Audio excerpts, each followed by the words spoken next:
Welcome back on this special broadcast. Along with the exit poll projection, we're also decoding the voting pattern, the issues on which people exercise their right to vote. Let's talk about Tamil Nadu, Karnataka and Bihar now. Let's begin with Tamil Nadu. What are the top issues that mattered the most to the people of Tamil Nadu? Let's take a look at that on the big screen. Number one is corruption. 19% people voted on the issue of corruption. 12% people voted on the issue of development. And it's very interesting, of all the states, Ram Mandir mattered the most as far as Tamil Nadu is concerned. It is on number 3 and 11% people kept this issue in their mind. Ram Mandir, they voted on the issue of Ram Mandir. 9% voted on welfare schemes, and Sanatan slander also, issue that led to a massive face-off between the BJP and the ruling party in Tamil Nadu after those statements, controversial statements made. People have taken note of that, of Sanatan slander, and 8% people kept this in mind while they were exercising their right to vote. So on number 1 is corruption, then development, and number 3 is Ram Mandir. Let's now take a look at the exit poll projection when it comes to the state of Tamil Nadu. In Tamil Nadu, DMK is getting the maximum number of seats, 34 to 35. BJP, 2 to 3. One may say that they are expanding their footprint.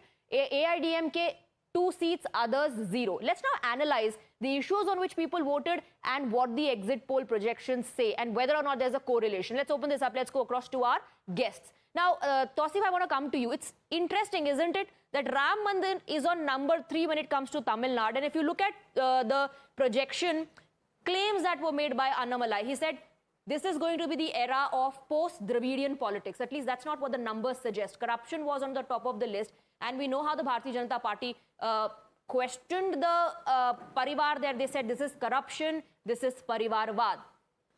No, you see, 11% for Ram Mandir does not surprise me because, people in South India are religious and they are religious as well as educated, and that is why we see corruption at 19% and development at 12% above Ram Mandir issue. Therefore, if we go into seats, the projection of seats, it does not give much seats to BJP. Just in a way, they are going to open the account there. That also I have doubt because traditionally Stalin has been in the past in the past decade. Stalin has been very consistent and very confident. And even during the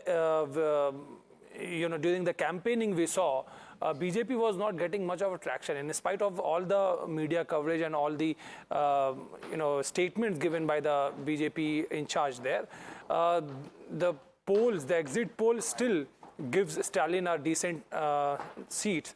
So not much changing there, more like a status quo. Only BJP going to open account. That's all. 4 जून 2024 ये तारीख भारत का भविष्य तय करने जा रही है। 4 जून नरेंद्र मोदी हिंदुस्तान के प्रधानमंत्री नहीं रहेंगे।